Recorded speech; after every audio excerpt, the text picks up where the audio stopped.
la moneda BRICS, ¿no?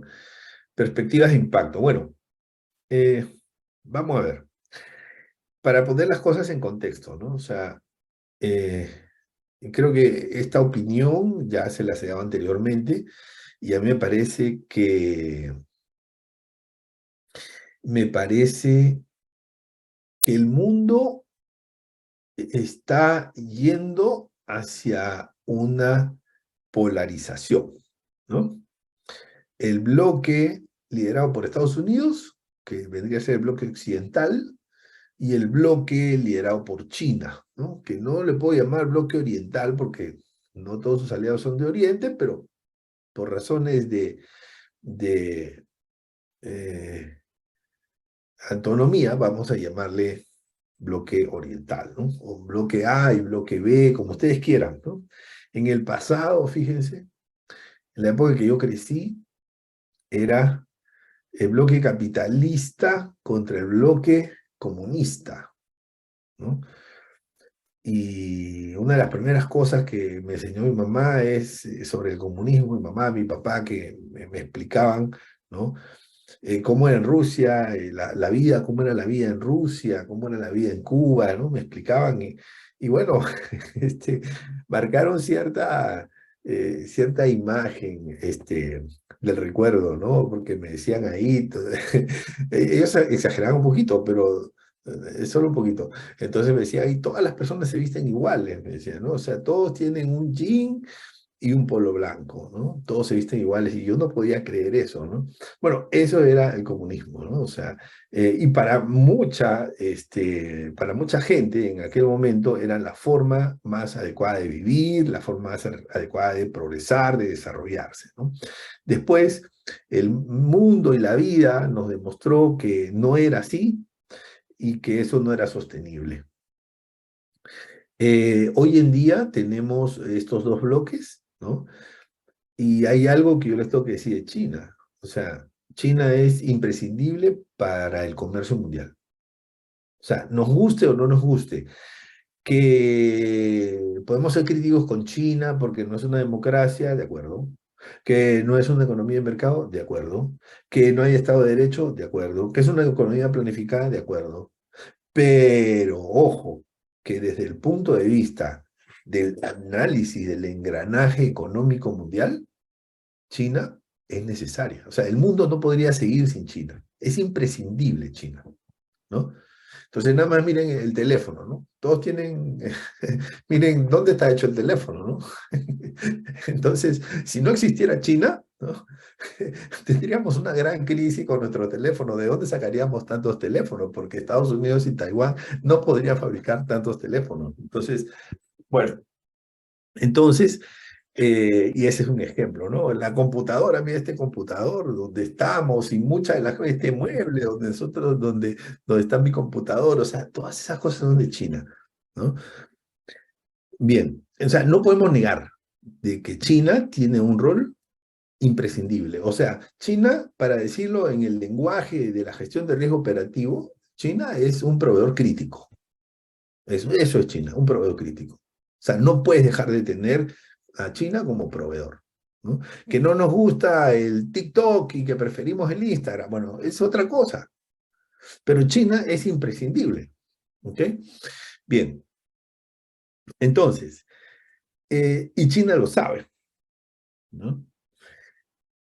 Hay algo que siempre pasa en el mundo de los negocios, es que cuando hay un número uno y un número dos, el que tiene mayor potencial de crecimiento es el número dos, de crecimiento, ¿no? No de imagen, confianza, reputación, no me refiero a eso, ¿no? Ni siquiera participación de mercado. Me refiero a que si tú tienes un número uno y un número dos, el número dos tiene más potencial de crecimiento que el número uno. Y normalmente, cuando tú le calculas cuál de los dos crece más, el número dos crece más que el número uno, proporcionalmente, en términos porcentuales, ¿no? Pero lo que ha venido pasando con China es que ha venido creciendo de una manera desmesurada. Y entonces ya casi es el número uno, o sea, está cerca del número uno, ¿no? Y llega, digamos, acercándose al número uno en un momento que no es el mejor. para el número uno, para Estados Unidos, ¿no? Es decir, Estados Unidos, a ver, vamos a separar las cosas. En el sector real están bien, mucho mejor que otros años. Es decir, el nivel de desempleo está en 3,7%, está muy cerca del pleno empleo, ¿no? Es decir, la economía está funcionando, la economía no se ha parado, la economía va bien, pero el sector monetario y el sector financiero están muy complicados. O sea, como les decía en otro bancaforo, 3 de las 4 quiebras más grandes de la historia de los Estados Unidos han ocurrido en este año, en lo que va de este año. Ni siquiera en un año, en 3 meses o en 2 meses seguidos, ¿no? Entonces, para que tú tengas una idea, esas son las consecuencias, pero la enfermedad está ahí. La enfermedad está. Entonces, Estados Unidos tiene un problema monetario y tiene un problema de sector financiero, ¿no? O sea, los dos obviamente están relacionados, ¿no? Eh, un problema monetario porque tiene una inflación de las más altas en los 40 últimos años, ¿no?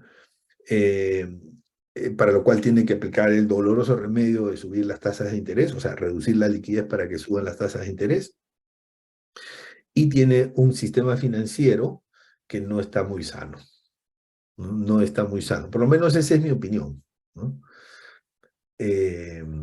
Podemos pensar diferente, ¿no? Pero yo pienso que no, o sea, ahí están los números. 3 de las 4 quiebras más grandes de la historia se han dado en este año. Eso es una consecuencia de que el sistema financiero en general no está bien, ¿no? Claro, con mayor gravedad de la enfermedad en el sector, digamos, de bancos medianos y pequeños, de acuerdo, ¿no? Pero no está, digamos, en una buena salud el sistema financiero viéndolo como un todo. Entonces, en ese momento en que Estados Unidos está tambaleando, llega China con aspiraciones de liderazgo en el mundo, ¿no? Pero además llega China en un momento en donde se da una guerra entre Rusia y Ucrania, y en esa guerra, ¿no?, se han aplicado sanciones a Rusia, y Rusia, ¿no?, está tratando de no ahogarse y encuentra a China en el aliado ideal y en el refugio. Porque, a ver, estas sanciones que se le ha hecho a Rusia, que ameritan un bancaforo especial, no han sido tan, vamos a decirlo, efectivas estas sanciones, ¿no? Es decir, Rusia sigue produciendo y sigue vendiendo, ¿no?, a pesar de que le han cortado el acceso al Banco Internacional de Pagos, ¿no?, que es como el banco central de los bancos centrales. Por lo tanto, no puede convertir monedas, ¿no?, no puede recibir dólares. O sea, a pesar de todo, la situación financiera de Rusia ha encontrado una válvula de escape que ha sido la economía china, porque todo lo triangula por China. ¿Ustedes creen que estas sanciones de no comprarle petróleo a Rusia, ustedes creen que ha sido efectiva? Pues les voy a decir que Rusia sigue vendiendo petróleo, pero ¿a quién le vende? A China. ¿Y cómo es eso? Su principal cliente es China, nunca lo fue. Entonces, es lógico que lo que está pasando es que está triangulando, ¿no? O sea, no hay que ser muy inteligente para darse cuenta de que China sigue produciendo y sigue vendiendo y está muerto de risa en las sanciones porque lo sancionaron, pero China no los ha sancionado. Entonces ellos le pueden vender a China, obviamente con precios especiales, ¿no? Proveedor especial, cliente especial. Le vende a China y China no tiene ninguna sanción. Y China no tiene ningún problema en comercializar commodities. Entonces, en ese momento, ¿no?, digamos, de esa necesidad de Rusia, China necesita un liderazgo. Liderazgo de producción lo tiene. Pero lo que no tiene China es un liderazgo en su sistema monetario, y siempre lo han visto ellos eh, como una debilidad, ¿no? O sea, necesitan a Estados Unidos, ¿para qué? Para transferencias internacionales, para poder usar el SWIFT, para hacer transacciones en dólares. Entonces, el momento en que se hacen las transacciones en dólares, tiene que pasar por SWIFT y tiene que eso pasar por todos los controles de Estados Unidos. Y China siempre pensó en cómo se podía librar de esos controles. Y la oportunidad se les ha presentado, ¿no? Porque China lo que estuvo haciendo, y lo vimos en un bancaforo anterior, es tratando de impulsar su propia moneda. Entonces, desde hace 2 décadas, China solicitó que, dada su importancia en el mercado mundial, pudiera eh, participar de la canasta de monedas, los derechos especiales de giro, que es la moneda del Fondo Monetario Internacional, que es una canasta de monedas, y que China solicitó que una de esas monedas sea el yuan, dada la participación de ellos en la economía mundial. Y los aceptaron, ¿no? Incluso les aumentaron el porcentaje de composición en la canasta, creo que están como un 13% más o menos. Entonces, ha venido haciendo esfuerzos, ¿no? También en los tratados de libre comercio se dio cuenta que por ahí podía presionar a los países, digamos, países X, no voy a decir ningún nombre, pero un país X latinoamericano que va a firmar un tratado de libre comercio con, eh, con China. Entonces China le dice, bueno, vamos a hacer negocios, pero necesito que me ayudes en esto. Necesito que me aceptes el pago en yuanes. ¿Pero de dónde va a tener los yuanes? Ah, yo tengo las cuentas, ¿no? Pero ¿y cómo hago para transferir? Yo me encargo. Y, eh, y necesito que tengas tú una cantidad mínima de yuanes y que me compres bonos soberanos en yuanes como parte de tu portafolio de inversión. Entonces, y esos lo ponen como condiciones en los contratos, ¿no? O por lo menos los plantean. Bueno, entonces, ¿qué es lo que pasa? China está tratando de forzar. Hay cosas que pueden ser parte de la negociación, pero hay cosas que no, son muy difíciles, ¿no? Entonces, bueno, ese es el contexto. Y cuando China se da cuenta de que eso se hace difícil, aparece la moneda BRICS, ¿no?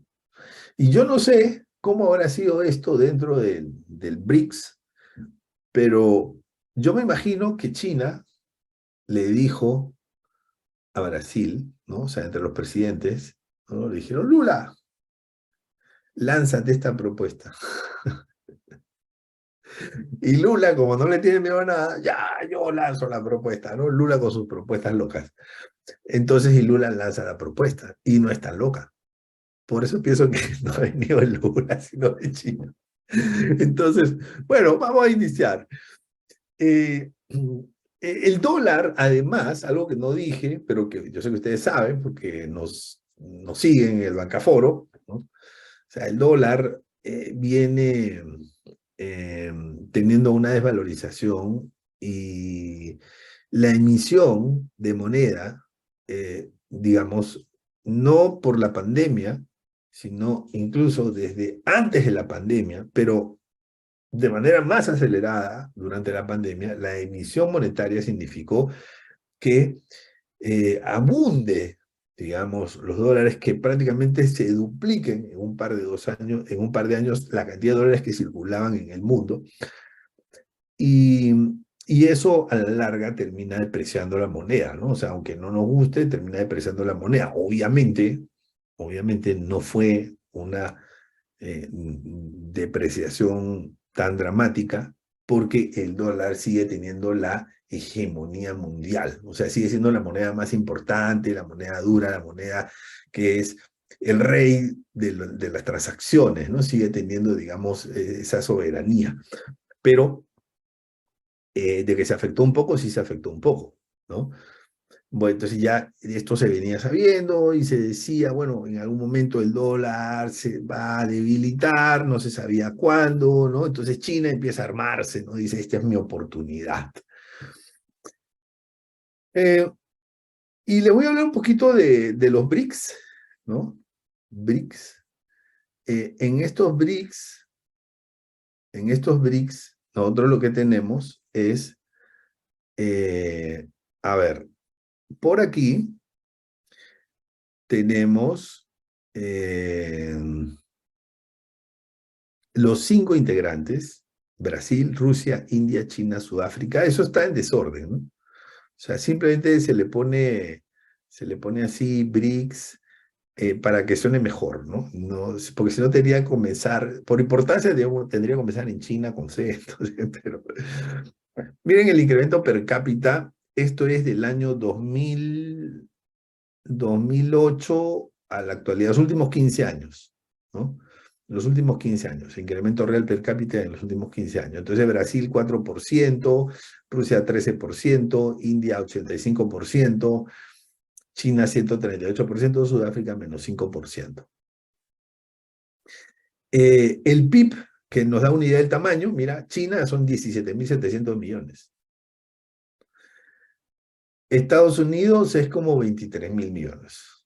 23.000 miles de millones de dólares. ¿Okay? Entonces, este conjunto de 5 países, BRICS, es en términos de producción, en términos de PIB, equivalente más o menos a Estados Unidos. Más o menos ahí está. ¿No? O sea, no es poca cosa. No es poca cosa. China es la segunda economía mundial, ¿no? Y si nosotros vemos a la Unión Europea como un único país, eso nos da más o menos en un PIB, la zona euro tiene un PIB como de 14.000 millones, ¿no? 14.000 miles de millones, perdón. Que las cifras son tan grandes que uno se confunde. Ya, entonces, eh, y para que otra cosa, ¿no?, que tenemos que decir es que India es la sexta economía del mundo. Hasta el año pasado, la sexta economía del mundo era Reino Unido, UK. Desde este año, India ya es, desde el cierre del 2022, India ya es la sexta economía. O sea, India, ¿no?, sobrepasó al Reino Unido. O sea, una cosa impresionante, ¿no? Entonces, es la economía, la sexta economía, ¿no? Rusia, aunque su PIB no es tan grande, y es un poco menos de los 2/3 del PIB de la India, sí tiene una importancia en el mundo en la producción de commodities, ¿no? Granos, petróleo, gas, ¿no? Muy importante, commodities. Y militarmente, Rusia tiene el segundo armamento más poderoso del mundo, ¿no? Entonces, eh, el que podría estar ahí como hermanito menor es Sudáfrica, ¿no? O sea, Sudáfrica tal vez no tiene mucho peso en las decisiones, ¿no? Pero Sudáfrica también es un gran, digamos, exportador de materias primas, ¿no? Sobre todo commodities, metales, oro sobre todo, ¿no? Entonces, que es muy importante. Entonces, y ahora vamos a hablar del oro, ¿no? Y la población en millones, que ahí se me fueron las unidades, aquí, en la población, China tiene 1.412 millones, ¿no? En el mundo somos 7.000 millones. 7.000, o sea, el 20% está en China, ¿no? En la India, más o menos otro tanto. O sea que aquí tenemos como el 40 y hasta podría ser hasta el 45% de toda la población mundial. Población, ¿no? 45% de la población mundial. Entonces, no hay que menospreciar al BRICS, ¿no?, por donde lo mires. Potencial, para eso les puse la primera columna, producción, presencia, importancia en la economía, ¿no?, segunda columna, y la tercera columna, que es la población, por donde lo mires, ¿no? Bueno, entonces, ¿y qué pasó aquí? Mira, lo que pasó fue que justamente Lula dijo, bueno, necesitamos una moneda única, ¿no? Otro elemento que tienen estos 5 países, sobre todo el Brasil de Lula, ¿no? No el Brasil de Bolsonaro, o sea, no, o sea, el Brasil de Lula. El Brasil de Lula no quiere Estados Unidos, no es muy amistoso con Estados Unidos, ¿no? Entonces, y eso, pues cuando Lula gana las elecciones, hace que se reviva un poco esta unión, y ahora más con la propuesta de Lula.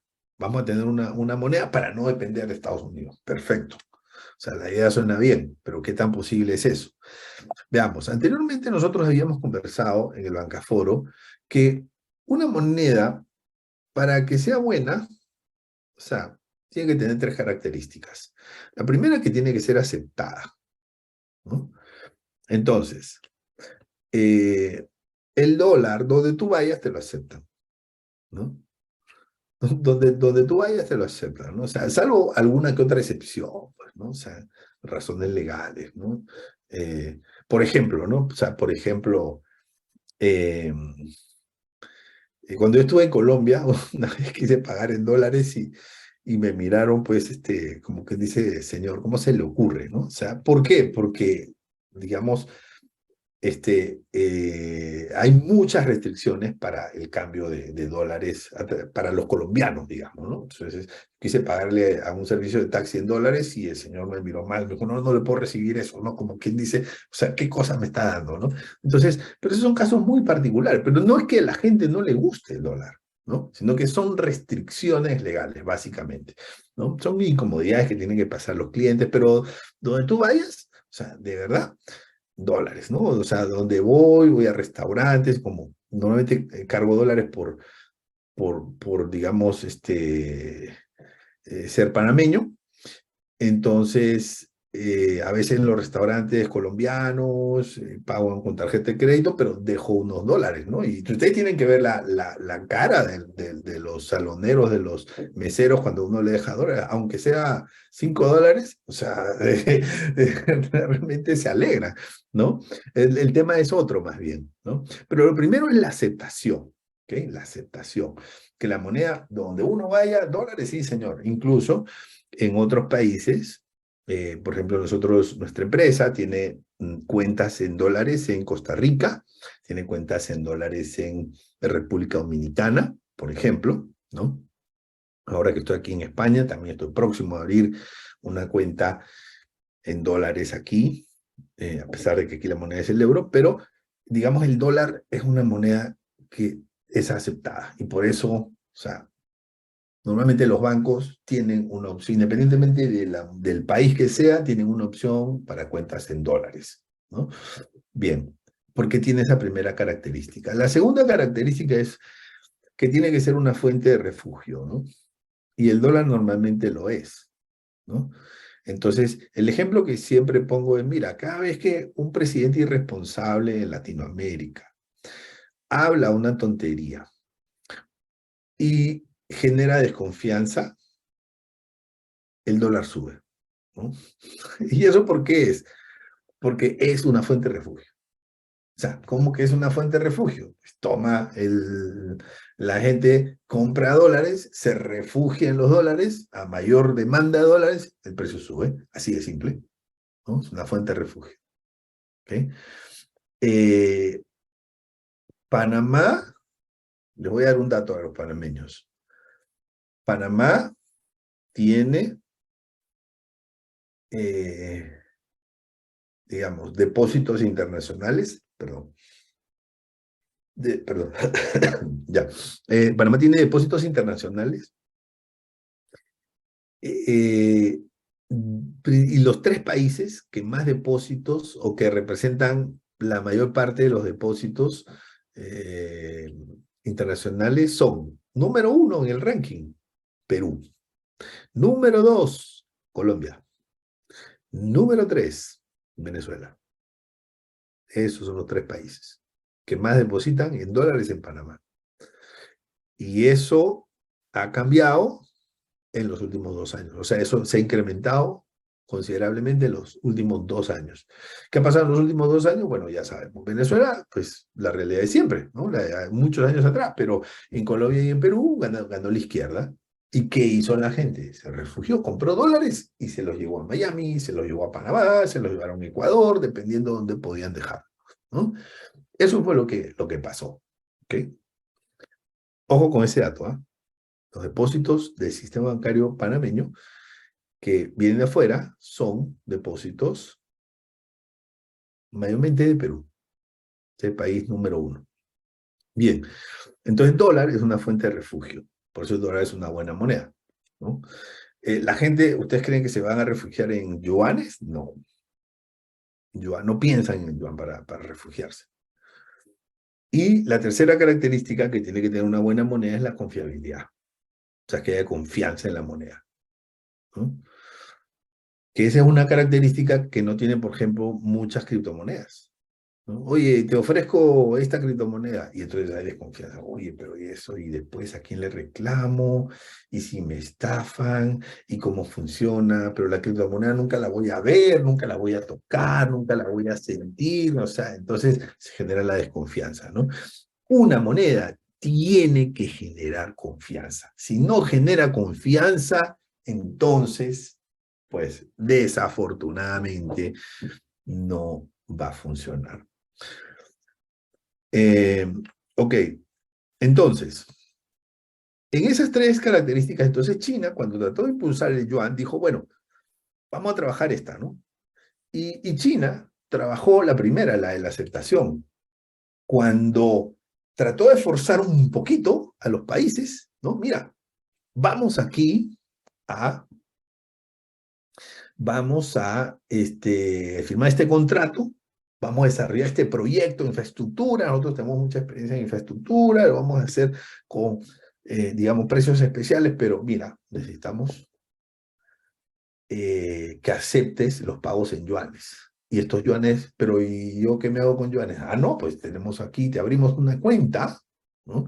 En yuanes, que es una moneda importante que forma parte de la canasta de monedas más importante del mundo que tiene el Fondo Monetario Internacional. Te abrimos la cuenta aquí, te garantizamos que esos fondos son de libre disponibilidad, te damos una lista de bancos donde tú puedes transferir estos fondos. Entonces, pueden forzar un poco la aceptación. Sería como una aceptación forzada. De hecho, es válido, no van a tener una efectividad de 100%, pero puede ser. Segundo, la fuente de refugio. La fuente de refugio, bueno, mira, aquí también se podría hacer. Yo te pido que de tus reservas, cuando tú ahorres, parte de tus ahorros lo tengas en esta moneda, ¿no? Así como tienes ahorros en dólares, en euros, en yenes, en lo que sea, también una parte en yuanes, una parte, ¿no? Entonces puede forzar un poco eso, pero lo que no puede forzar es la confianza, ¿no? Que las personas confíen, o sea, no puede, no. La confianza no se fuerza, la confianza no se que decreta ni se da por una ley ni nada por el estilo. La confianza se trabaja, se desarrolla y cuesta mucho conseguirla. Y por ahí viene el problema de China, para que el yuan se convierta en una moneda que desplace al dólar. Entonces, ¿el yuan va a desplazar al dólar? No. ¿Le va a quitar mercado? Sí. Por el 1 y el 2 le va a quitar mercado. No, no tan dramático, ¿no? Pero sí le va a quitar mercado. ¿Y el dólar va a seguir siendo la moneda principal? Sí. ¿Y se va a desvalorizar? Sí, claro. Pues no hay forma que no se desvalorice con la locura de emisión que hubo en los años previos, ¿no? No hay forma. Entonces, y aquí llega Rusia, y Rusia tiene un gran problema en el 1, en la aceptación. Los rublos, ¿no? Incluso Rusia, este, eh, digamos que con las sanciones que ha tenido, ¿no? En, con las sanciones no tiene la convertibilidad del rublo a una moneda dura, a una moneda fuerte. Por lo tanto, su moneda no es aceptada. En la práctica termina siendo eso, ¿no? No es aceptada. Porque tú quieres que te la acepten en todos lados, ¿no? Pero si no la puedes convertir a dólar, entonces indirectamente no te están aceptando la moneda que tú tienes. Y ese es un gran problema. Entonces, como vienen estos problemas de estos dos países, entonces nace la gran idea, pues vamos a formar una moneda BRICS. ¿Y por qué es una buena idea? Porque sí es una buena idea, porque está respaldada por oro. O sea, mejor dicho, si tú tienes, no sé cómo se va a llamar la moneda, ¿no? Pero vamos a suponer que esa moneda se llama BRIC. ¿no? Lo siento por Sudáfrica, BRIC. Entonces tenemos que si esa moneda se llama BRIC, entonces vamos a tener que por un BRIC me dan un pedacito de oro. Por lo tanto, cuando yo tengo un BRIC, yo puedo ir a reclamar un pedacito de oro.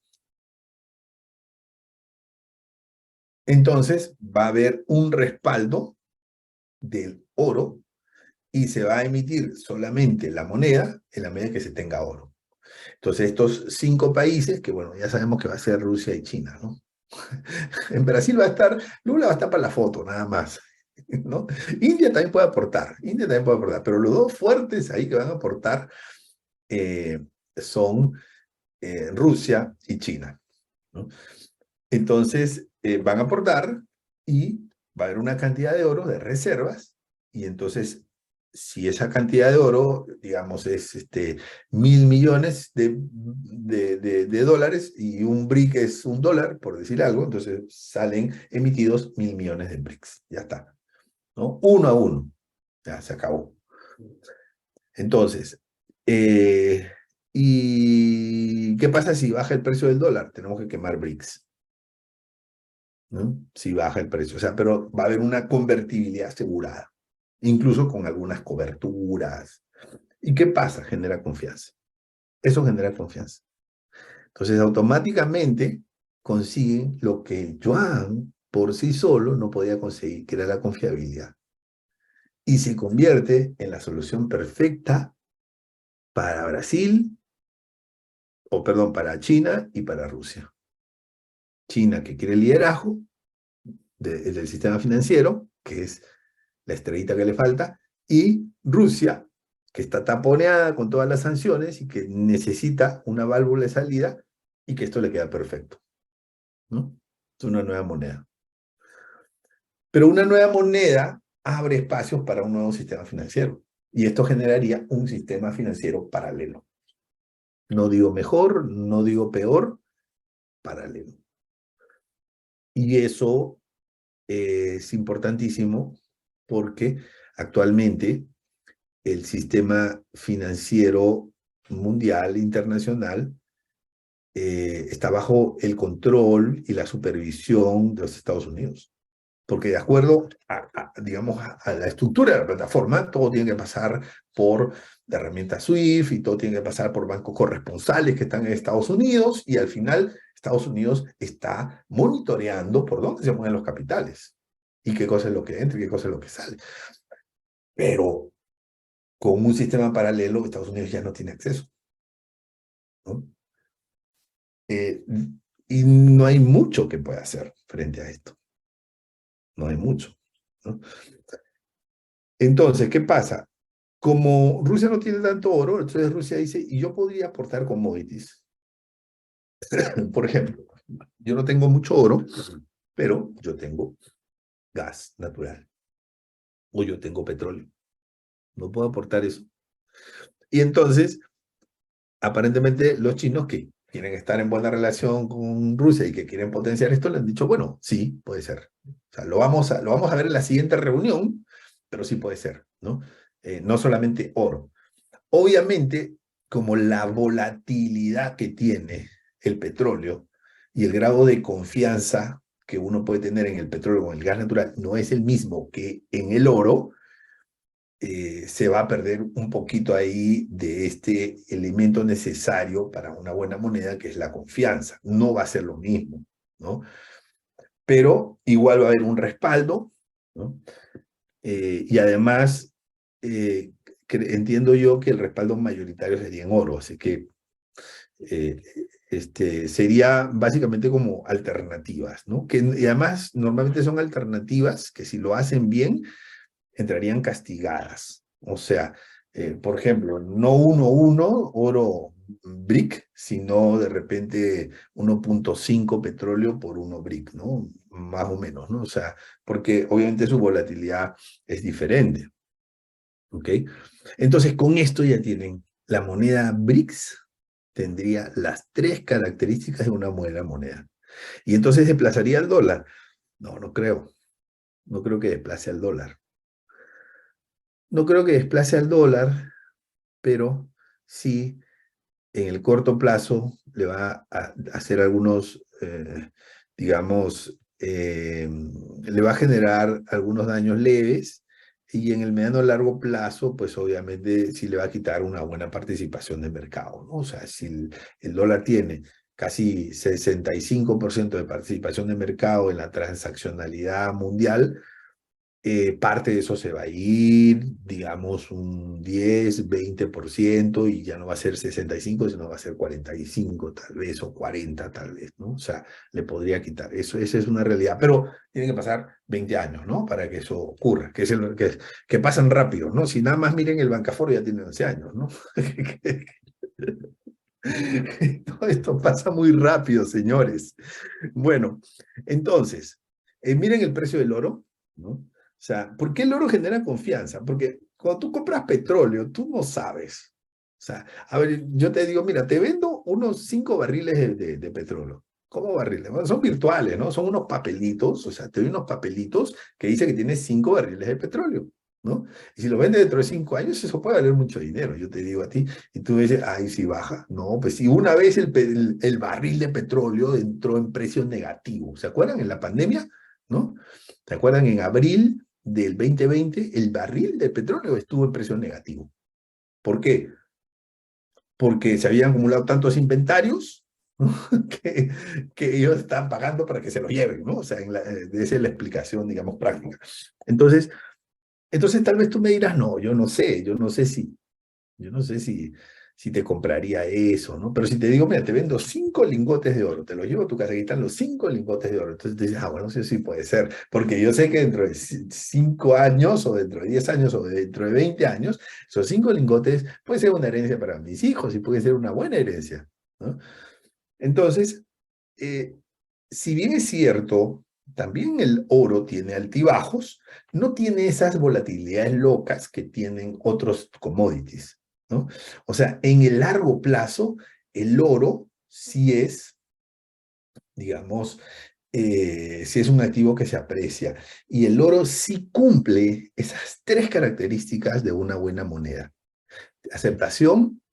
Bueno, no es que te aceptan los lingotes, ¿no? Que vas a un restaurante o a un supermercado y que pagas el lingote, o sea, obviamente eso no, ¿no? Pero en términos generales, un banco central sí te va a aceptar el oro, va a buscar tenerlo como reserva, la fuente de refugio y genera confianza, o sea, la confianza que uno tiene en el dólar, o sea, obviamente sí, pero, pero no es un medio de pago, ese es el único tema. Entonces, sin embargo, cumple uno, 2 y 3. Ahora, cuando el oro sirve para respaldar el medio de pago, ya está. Esa es la moneda BRICS. De hecho, Estados Unidos tenía el dólar respaldado eh, por el oro en el pasado, ¿no? Y esa fue una de las razones que hizo que la gente tuviera mucha confianza en el dólar. Después que generó confianza, en la conferencia de Bretton Woods, ¿no?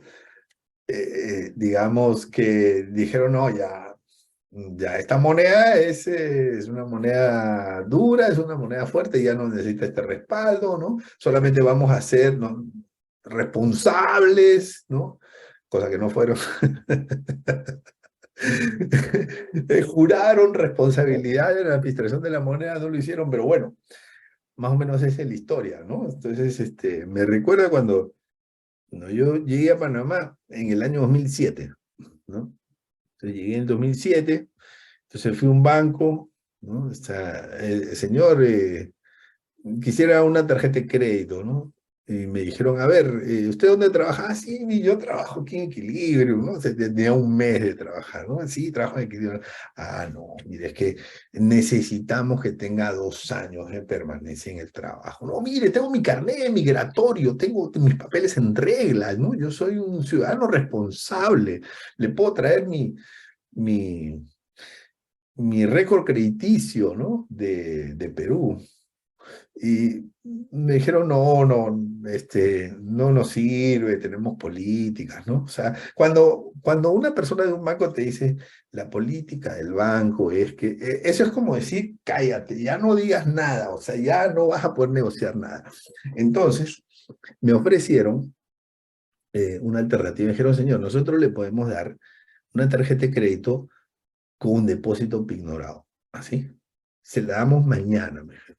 ¿Mañana? Sí, sí, sí. O sea, usted nos deja el 10% más de lo que quiere de la línea de crédito. ¿Cuánto quiere? $5.000.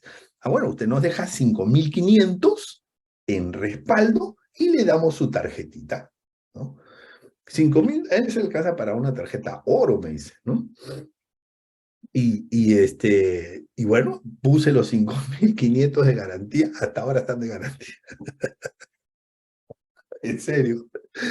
Entonces, eh, pues una cuenta de ahorros, ¿no? Entonces, y me dieron la tarjeta de crédito, ¿no? Pero yo creo que ya, como pasaron 15 años o 16 años, yo creo que si hoy voy al banco y le digo, señor, mire, que si usted se acuerda, ¿no? Ya, mire, ya yo tengo más de 2 años en el trabajo, permanencia, declaraciones de renta, aquí está todo, mire, aquí está toda mi información. Quíteme ese depósito pignorado, yo creo que me lo quita. Yo creería que me lo quita. Entonces, eh, a veces estas situaciones de cobertura permiten generar confianza. Póngase en el caso del banco, ¿no? Viene un peruano que está recién llegado, que no tiene ni un mes en el país, le vamos a dar una tarjeta de crédito. No, o sea, espérate, ¿no? O sea, tenemos que ser más cautelosos, ¿no?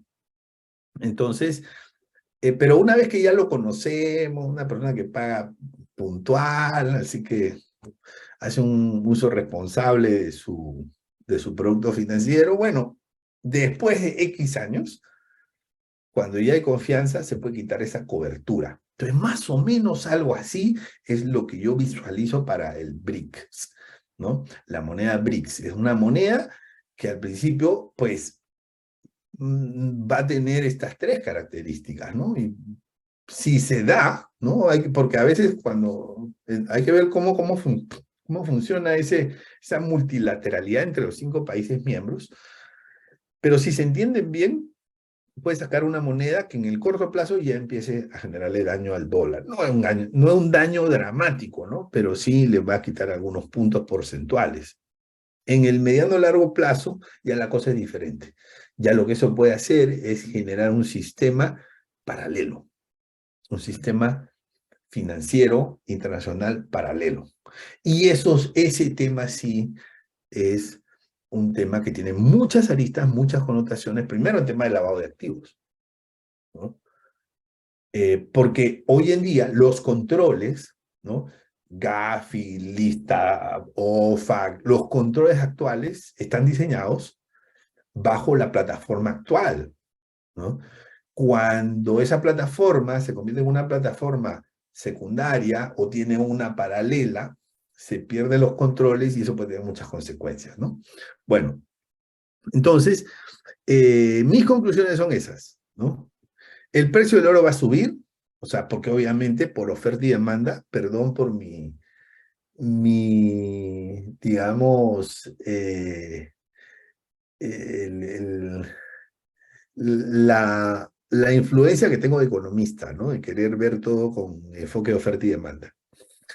Entonces, pues obviamente va a haber una mayor presión en la demanda del oro. ¿Y eso qué significa? Que el precio va a subir, ¿no? Ahora, lo que yo no les puedo decir es a cuánto va a subir, ni tampoco cuándo va a subir, pero sí debería continuar con una pendiente positiva razonablemente. Segundo, el dólar se va a depreciar, pues también oferta y demanda, si hay más oferta, hay más billetes, el dólar se deprecia, pierde valor, ¿no? 3, el impacto de corto plazo será leve en la soberanía del dólar, o sea, el dólar va a seguir siendo la moneda importante, va a perder unos puntos porcentuales, pero va a ser eso leve, no va a perder la hegemonía. Sin embargo, en el largo plazo, y viene la cuarta y última observación, el sistema financiero internacional sí podría tener cambios radicales, ¿no? Bueno, y eso implicaría que pasaríamos de una soberanía manejada por Estados Unidos a un ecosistema, ¿no?